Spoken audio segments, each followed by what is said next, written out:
అందరికీ నమస్కారం అండి. ఈరోజు మనం ఈ వీడియోలో సింహరాశి వారి యొక్క జాతకం గురించి తెలుసుకుందాం. ముఖ్యంగా మరో 2 రోజుల్లో సింహరాశి వారికి జరిగేది తెలిస్తే ఎగిరి గంతేస్తారు.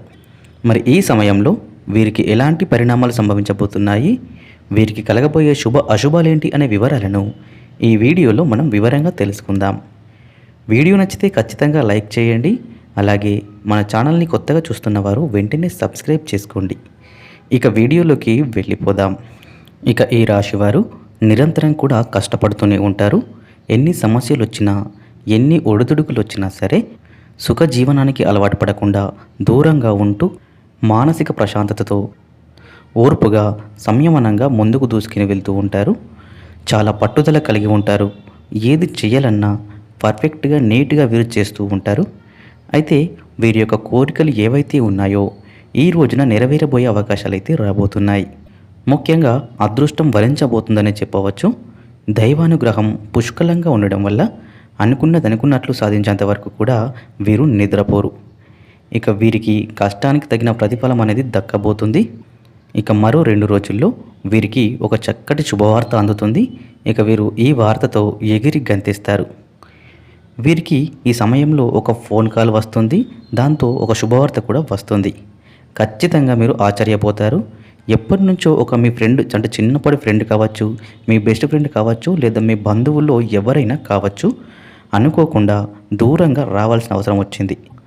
దూరం జరిగాక చాలా రోజుల తర్వాత, సంవత్సరాల తర్వాత వారు మిమ్మల్ని మర్చిపోయారు అనుకోవడం, మీరు వారిని మర్చిపోయారు అని అనుకోవడం జరిగింది. అలాగే అలాంటి ఒక వ్యక్తి ఖచ్చితంగా మీకు ఈ సమయంలో కాల్ చేస్తారు. ఇక మీ వద్దకు వస్తారు కూడా. మీతో మాట్లాడిన తర్వాత మీరు చాలా అంటే చాలా హ్యాపీగా ఫీల్ అవుతారు. ఇక మీరు కలలో కూడా ఊహించని విధంగా ఒక శుభవార్తనైతే మీరు పొందుకోబోతున్నారు. వారి ద్వారా ధనం కూడా చేకూరుతుంది.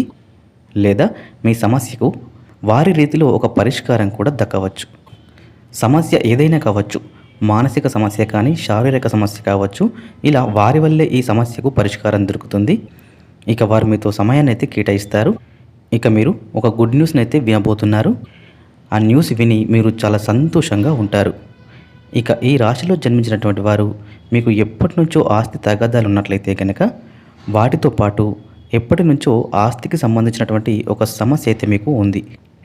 ఆ సమస్యకు కొంచెం మీకు వెసులుబాటు అయితే ఉంటుంది. ఆ పోరాటం ముగింపు కూడా రావచ్చు. పైచేయి మీదే కావచ్చు. దానికి సంబంధించి పైచేయి మాత్రమే కాకుండా సంఘంలో గౌరవం, తిరుగులేని రాజయోగం కూడా మీకు ఏర్పడబోతుంది. ఇక మిమ్మల్ని అదృష్టం వరించబోతుందని చెప్పుకోవాలి. మీకు దైవానుగ్రహం పుష్కలంగా ఉండడం వల్ల ఎప్పటి నుంచో మీకు ఉన్నటువంటి విభేదాలు, పెద్దల పట్ల ఏవైనా గొడవలుంటే అవి పూర్తయ్యే అవకాశాలు కూడా మీకున్నాయి. అంటే మీకు ఏం జరగాలని కోరుకుంటున్నారో ఈ సమయంలో మీది పై చెయ్యి కాబోతుందని అర్థమవుతుంది. ఇక మీ చిన్ననాటి ఫ్రెండ్స్ కావచ్చు, లేదా వైరం ఉన్న సహోద్యోగులు కావచ్చు, ఈ రోజున ఫోన్ చేసి మిమ్మల్ని కలిసి సమస్యలైతే తొలగించుకుంటారు. వారంతట వారు వచ్చి కొన్ని రకాల అపార్థాల రీత్యా ఇలా చేసినందుకు వారు పశ్చాత్తాపపడే అవకాశం కూడా ఉంటుంది. ఇక ఈ రోజున మీ మాటకు కాస్త విలువ అనేది తగ్గిపోతుంది. మీరు ప్రతికూలతలు అనుకూలంగా మార్చుకోవడం కోసం శివారాధనను ఖచ్చితంగా చేసుకోండి. ఇక శివ భగవానుని నిత్యం కూడా మీ మనసులో స్మరించుకోండి. మీకు అంతా కూడా శుభమే కలుగుతుంది.